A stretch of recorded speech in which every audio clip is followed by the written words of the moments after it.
Attention PTA. If anyone has any concerns to discuss, please speak up now. I have an issue to discuss, one involving the well-being of our children. We're listening. In the Radnor Township School District Code of Conduct, it states, quote, "The only exemptions to the school laws for immunization are 1. Medical reason, 2. Religious beliefs, or 3. Philosophical/strong moral or ethical conviction." However, acting upon these exceptions, the health of the children of not just those who refuse to be vaccinated, but of all parents in the school is at risk. In order to secure the safety of our children, these exceptions to the rules must be eliminated. Wait a second. This kind of decision is not made on a whim. It isn't just like picking which bread to buy at the market. If the parents feel that preventing their child from becoming vaccinated is what is right, then they have the right to proceed. But the safety and comfort of the many outweigh the personal beliefs of the few. And were unvaccinated children permitted to attend the school, they would bring with them an increased risk of an outbreak in sickness. In a situation like this, it doesn't matter what you want or believe to be true. You must think rationally. What pleases oneself is not always what is sensible. The parents of the child obviously are aware of the risks.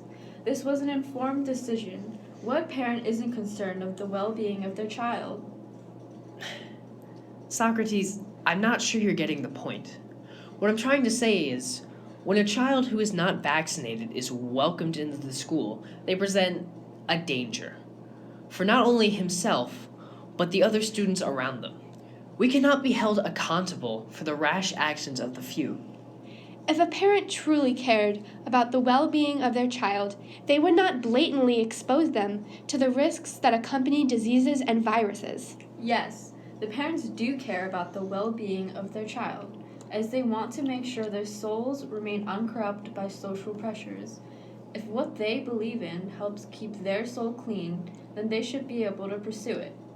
Preventing diseases and death isn't to be taken lightly as a mere pressure from society. This issue puts the lives of our children on the line, and you think the solution to this controversy is to just let it go? I think not. Emmanuel, I can't believe you don't agree with me. Here, let me try to word this in a more relatable way. For example, there is a school whose laws on vaccinations are quite similar to ours. In that school, there is a child whose parents are against vaccinations. And because that child is not vaccinated, they are more susceptible to disease. While they are out of school, they catch smallpox because they do not have the smallpox vaccination. Now, because the majority of the other children at school are vaccinated and smallpox isn't an issue anymore, the disease becomes more serious. When the infected, unvaccinated child goes to school the next day, he spreads smallpox to the other children. One of the children that goes to this kid's school is vaccinated but still manages to catch the smallpox virus. Now, he or she is sick because the school's code of conduct fails to properly push the significance of student vaccination. So now the vaccinated child's parents are upset because not only did their vaccinated child still get the virus, but they also have to pay for all the medical expenses that come with it. Who will the suddenly angry parents blame? The correct answer is the school. The school will be punished by these parents because a small section of the narrow-minded minority failed to keep their child and peers safe. I don't think that the parents will blame the school for anything. Before choosing to withhold the vaccinations, they would have researched about all the risks and consequences that could result from it. They know that their decisions were based purely on themselves, so all the blame has one target, and it is themselves. You just assume that the people who do not vaccinate their children are narrow-minded. Maybe if you see things from the parents who do not vaccinate their children's point of view. If you weren't so narrow-minded, you could try to understand the reasoning behind their actions. Even if the parents of the children who oppose vaccinations knew all the risks and consequences, it still leaves the school in its entirety at risk of speculation. Also, who the parents blame or not is irrelevant. What is relevant, however, is that there is a school full of sickly children because a few families couldn't be bothered to stray from their traditional beliefs and work towards the greater good. Is it not our own personal beliefs that help shape the school? And while we're on the topic of the greater good, does society always do what is best? When an Egyptian pharaoh stares down at his peasants atop his golden throne because his Egyptian gods have told him that that is what is right, and the people agree, sacrificing their lives if necessary for his pleasure, is it truly for the greater good? Excellent point. However, that hypothetical does not pertain specifically enough to the topic at hand. We're not talking about the happiness of the few. Because if one person becomes sick, I can almost guarantee they will not be pleased with their decision against vaccination. If I may, I feel as though the morality of forced vaccination has been questioned extensively enough.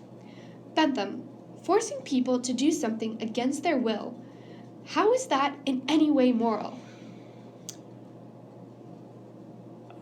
Let's say that there is a community with many little towns. If one of the towns becomes infected, the infection will spread to the point where the entire community and its system fails. In this context, a spike in disease will not only cause students to become ill, but it will also weaken and, if dangerous enough, halt school proceedings. I believe that everyone should be entitled to an opinion, but putting others at risk is simply unethical. Khan, surely you understand. Fair enough. The families pushing that their children should remain unvaccinated are the true culprits. They are the ones who are neglecting the issue at hand, and because of that, shouldn't be allowed to infect the innocent believers of modern medicine. Those individuals should be removed from our school community altogether. Bentham, I can't believe you have the audacity to say that. Everyone is entitled to their own moral beliefs, and if you aren't free to express them, then the gift of life is not worth living. The innocence of a person is not based on whether or not one believes in modern medicine. Yes, well, if you're caught a deadly disease from an unvaccinated child, your life truly isn't worth living. All right, enough bickering. Now, gentlemen, let us settle this once and for all. We'll take a vote. All those in favor of adjusting the school code of conduct in order to better aid the many, please say aye. Aye. All opposed? Nay. All right, the ayes have it. Gentlemen, this meeting is adjourned. Now, who's hungry? I could sure go for a cantaloupe.